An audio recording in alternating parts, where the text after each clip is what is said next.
Welcome everyone to the Somerford Associates podcast.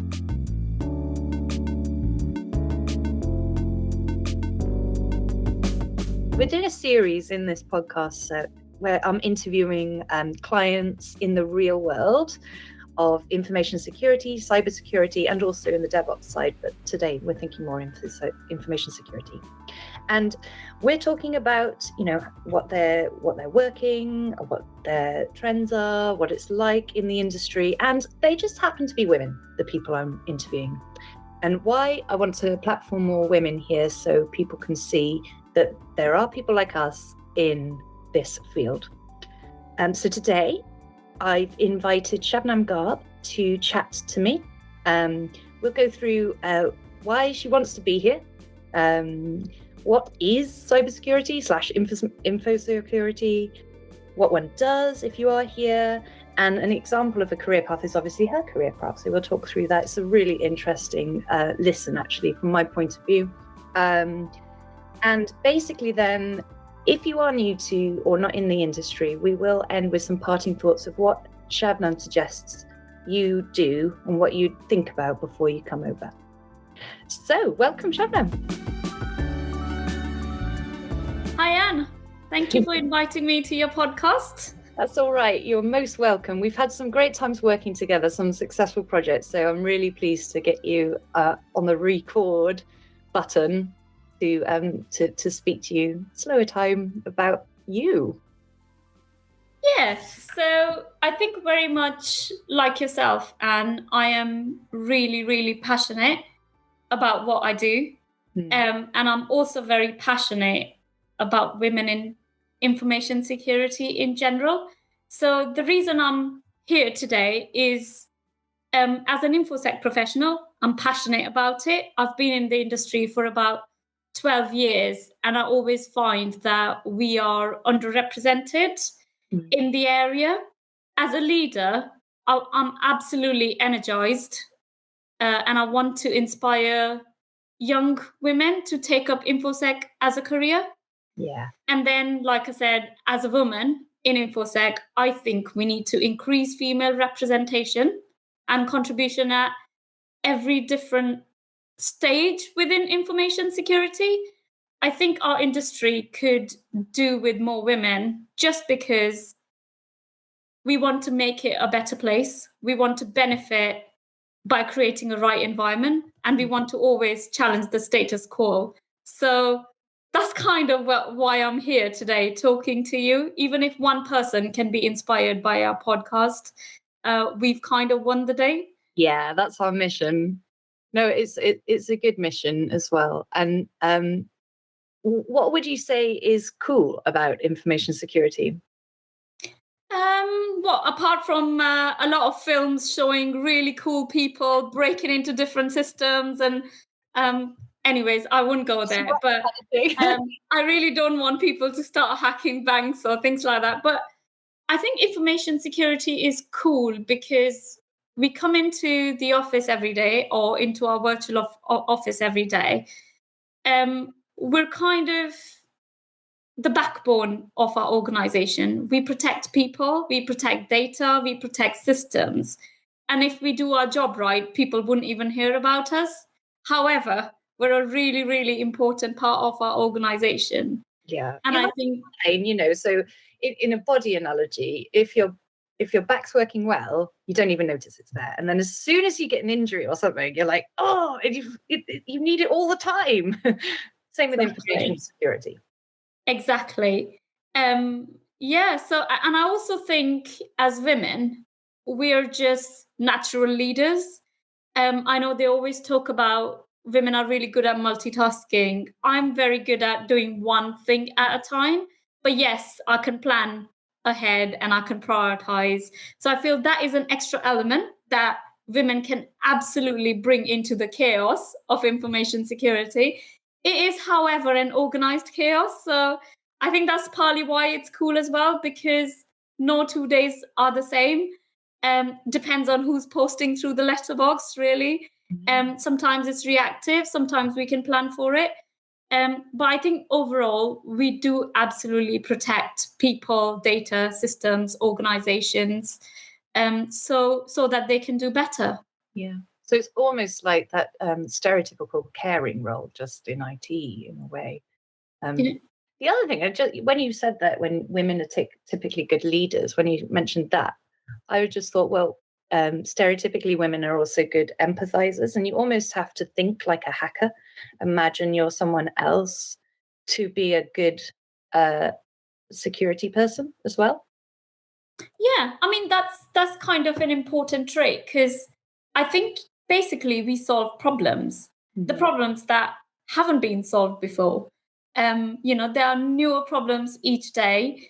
People are getting really creative. So when we actually put security in, we've always got to consider what is the art of the possible, and also beyond the art of the possible, because the bad guys aren't just going to go after the known bads, they're also going after the unknown bads. So you need a little bit of element of that, because I think as a society we're always trained to think positive.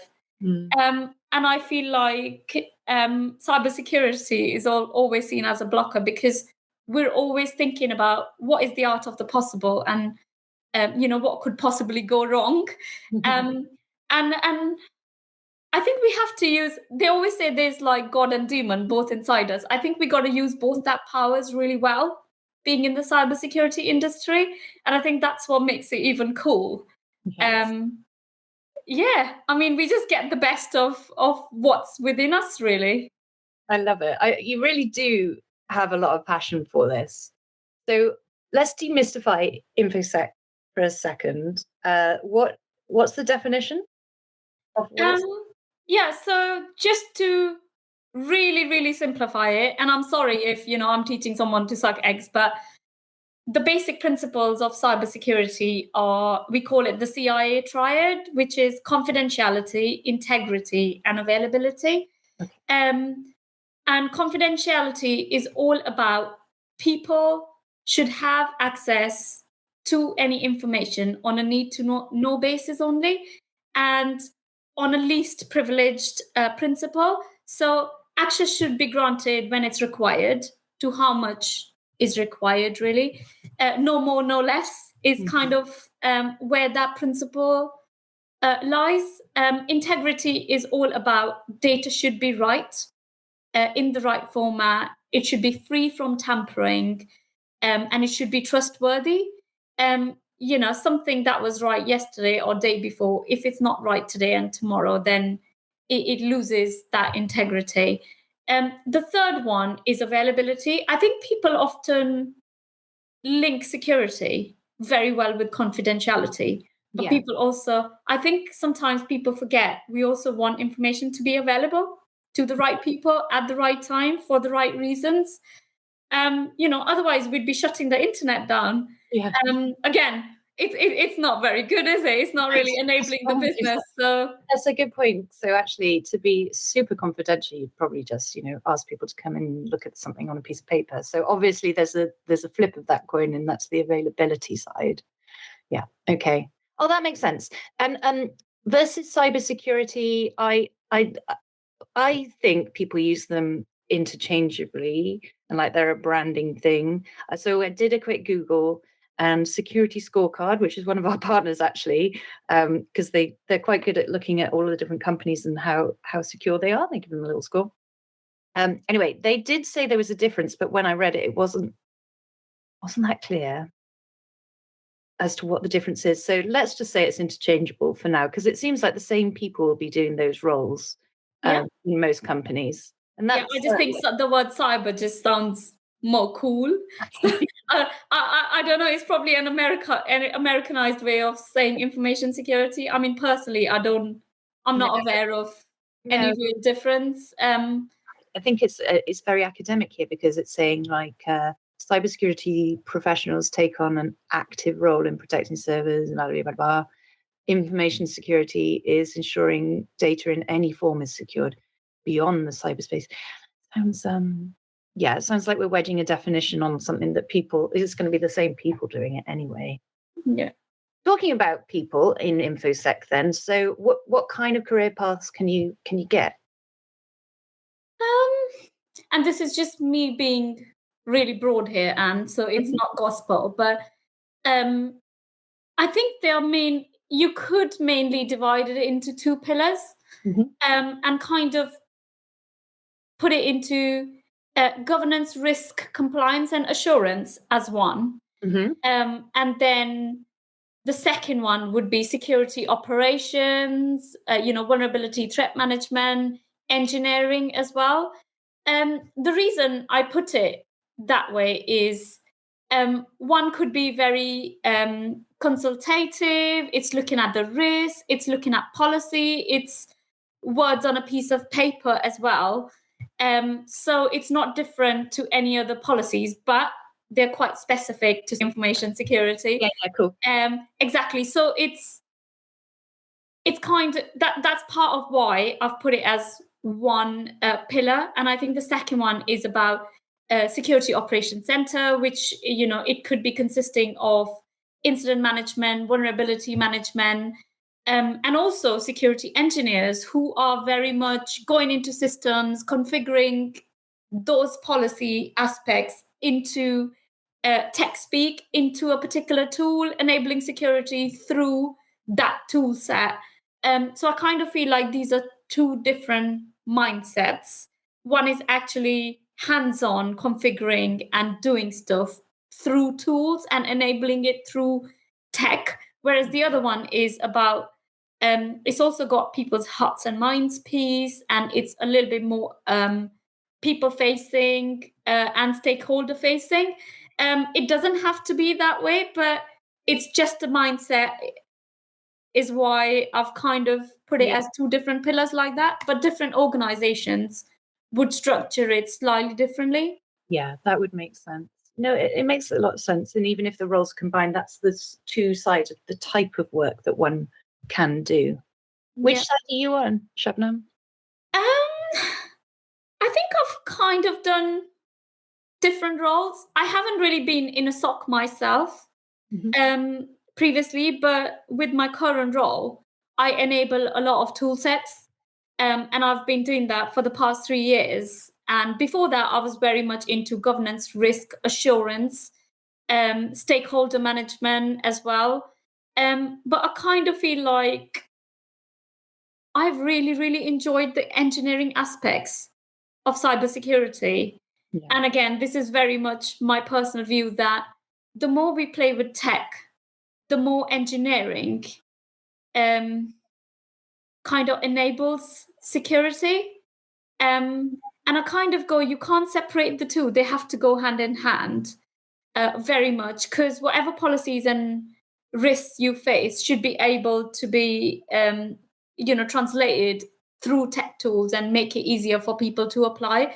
So I kind of feel like you got to go hand in hand. Yeah. I tried my hands a little bit at vulnerability management as well when I first started. So while I've spent a lot of my initial experiences in that area, I think I'm finding engineering more and more exciting. Yeah. And it is kind of an enabler. So I always want to be an enabler, and it's always good to see something from both sides. So sorry, Anne, if I'm confusing the public, but I just feel like the more you do different roles, the more you just start finding it all very exciting. Yeah. But in all of them, there's a lot of soft skills, right? What sort of things to do? What are the main soft skills that you think come out? I think problem solving is kind of something that jumps at me all the time. I feel like we're always looking at something to resolve something for someone. So that's why I've put problem solving at the top of the soft skills. If you've got that mindset, you can either do it by being hands-on to tools, or you can do it by talking to people, or you can do it by writing it into policy. So that's partly why it's kind of a translatable skill across. And I think the more you go through different levels, the more problem solving skill plays into the bigger picture.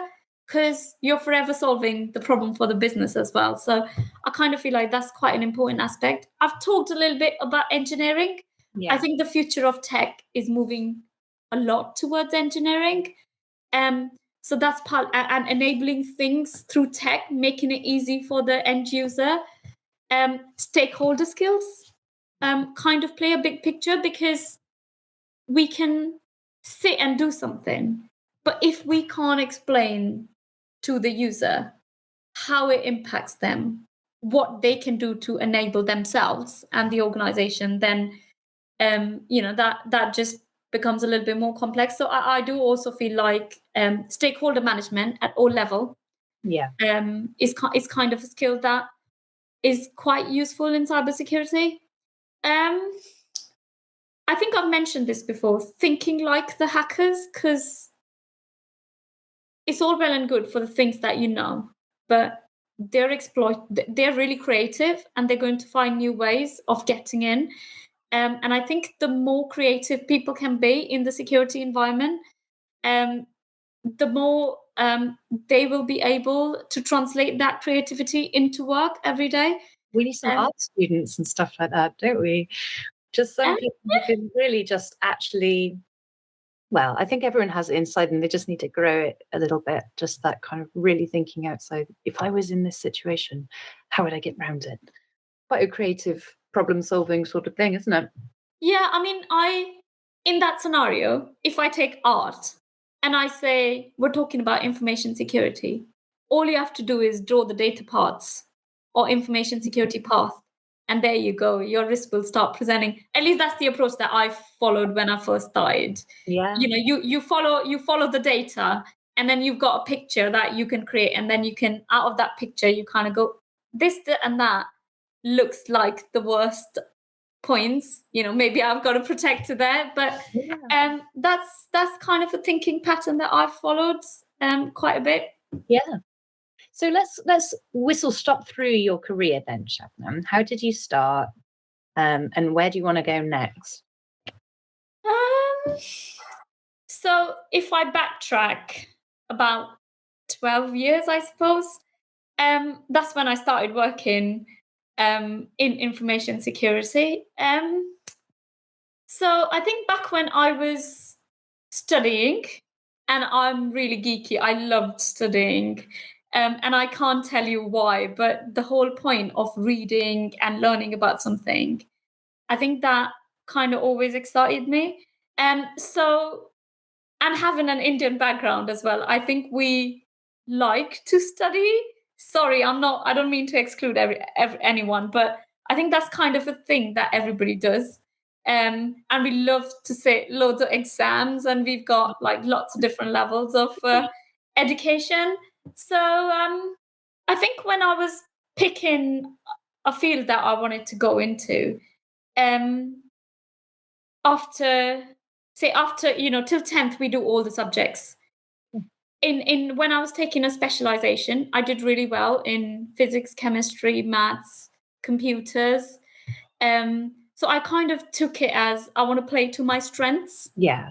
And I went, and I think we do a national level exam, and we kind of get rated around that. So I did my BTEC in IT. Mm-hmm. And that was a 4-year course. But as I went through that, and as I went through my placement, I kind of realized that I really enjoyed C++, but then there was Java, then there was .NET. And I just felt like at the time I wanted to study more or further before I took up a career. And I also felt like I needed to add more skills to the bag, and I wasn't ready to be a coder at the time. And again, a lot of people love coding and they really enjoy doing that, but I think I sort of thought I needed to be in IT, expand my knowledge in a field, but I also wanted something to go with it. And at that time, I looked at a lot of different courses. So I considered MTech. I also considered MBA. And then as I was looking through, I found a MBA in IT. And this was a little bit unusual. Yeah, that's Nice. Exactly. So I thought this sounds great because I'll get a chance to learn about my business skills and put my IT skills together and learn a different discipline. So our university offered a course, and it was sort of starting brand new based on demand and supply of the industry. MBA in information security. So you did all the usual business subjects, which are, you do finance, marketing, your general management and things like that. But you also did specialization in security. Yeah. And I found that really, really exciting. So anyways, I applied for that course after a lot of elimination rounds. I think I had a I had an exam. We had to score a certain amount, then a group discussion, a couple of interviews, and yeah, I made it into the course and whittled down from 1 million or something like that. Something like that. Yeah, it's absolutely mad how many people sit in the exams, but I've never really looked back since. So, and I've sort of just built on my university degree ever since. I got placed into one of the big fours from my campus placement. And I went and did my summer internship with them for 3 months. And that too in information security risk advisory. Yeah. And then after that, I kind of thought really what needed to go and work for a bank. And I wanted to actually see how security is implemented rather than looking at it from an advisory side. Yeah, so I thought consulting into like, actually, let's do it for real. And where better to do it for real than in a bank, right? Because that's very important for security. Yeah, absolutely. So yeah, I went and worked for a big bank and really, really enjoyed it. And after that, life moved me on to UK. I got married, life happens, and I was really, really fortunate that I applied for a similar role in the same organization in UK. And I was able to get myself a role here. So I kind of continued my journey with InfoSec. I think after that, because I've always wanted to be in InfoSec, the way I've chosen to learn is to work in different industries. Yeah. And grow myself and understand different businesses so that I can sort of build on my information security knowledge, but through different industries. So after that, I went and worked for National Critical Infrastructure Company. Really, really enjoyed that because I think I was able to build on my people skills along with my cyber security skills that I'd gained from working in a bank. And after that, I've sort of ended up in retail, been in retail for about 6 years now. Just the sheer pace of change and, how important customers are. And, the more we do for our customers, the more we win, and the part technology plays in that. And obviously cybersecurity plays in technology is all really exciting. Yeah, it is pretty exciting. And in retail, it moves very fast. Like we met after you did a really big project that you'd had a merger, right? And you consolidated their SIEMs, which is what does that stand for? The security incident and event management solution. Yeah. Thank you. Yeah, absolutely. It doesn't roll off my tongue. And then we worked on a project where we consolidated all of those teams together. But what's next? Now you've been in your retail, fast-paced IT sec role. I think this has been sort of the toughest thing. I mean, since I was a kid, I've always just wanted to put women on the map. I know that as a child. And I've sort of kept up with that, I think, through my professional growth. And the more I have grown, the more I feel like that is my absolute core. And I think I've also decided, as a result of that, Anne, as you say, what next, that I'm really passionate about the industry. I want to stay in the industry. but I want to get to the top of the game in the industry. And why I want to do that is because I want to prove to myself that women are no less than any man. Yeah. And I just think that there just aren't enough CISO role models out there. And if we really want to inspire young women, and can be a role model to those young women, then that is the ultimate goal, to get to a CISO level. I'm sure I've got some building blocks and some work to do on the way, and I'm not going to become that tomorrow. But what I can do is have a solid person development plan, ask for all the support that is needed to get there. And sky's the limit, I suppose. Yeah, and do your best. Yeah. If you don't dream for something, then it's never going to happen. So, no, that's great. So for that, even now, I think it's really inspirational to see that you've had that direction from the get-go, and it's lucky to have found something that you can be passionate about straight away. What would you say to people who are thinking about starting in information security, particularly women? What do you reckon? I think the one thing that I've stuck to all my life is we're all human beings, and we have our strengths and we have development areas. I'm not sure how much in a place am I to tell people, but I do feel like we should play to our strengths, and we should absolutely be aware of what is it that gets us out of bed every day. What motivates us, what drives us, what do we stand for? And I think all of those things will come out of strengths. It's always important to know what we're good at, because we can build on that and move forward. Yes, we will always have development areas. It's good to accept we have development areas. Maybe do work on it, but I think we're gonna win through our strengths. That is something that I've always sort of really, really believed in. Yeah, that's great. And if you're not sure where your strengths are, just try stuff out. You'll soon find out. There's great ways to try cybersecurity and understand it a bit more as well around. So there's some women tech groups, there's some tech networking stuff. You could always just reach out to us on LinkedIn as well, because I've checked with Shabnam before. She'd be happy for you to message her if you want. So yeah, no, that's really good advice. Work out what your strengths are and what you're passionate about, what gets you out of bed, and just drive that way. Yeah.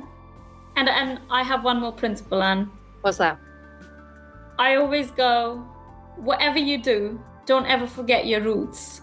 And always give back in one way or another. Because I think that really makes you feel good about yourself. Yeah. And enjoy what you have. Absolutely. But this is a rule somebody taught me. Try to give 10% back. It doesn't have to be monetary.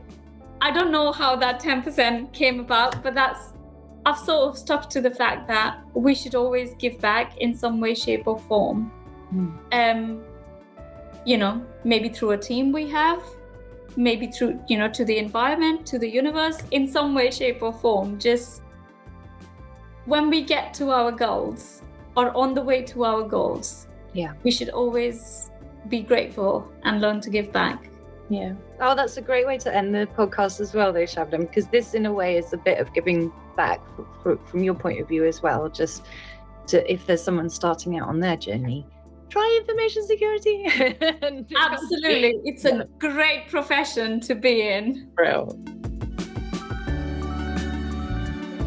Well, look, thank you very much for spending the time on your really busy, fluid, exciting retail-paced job. And it was really exciting for me to hear how you got here and where you moved to and from, and where you're going next. And keep me in the loop with that journey, Shabnam. It's lovely to chat.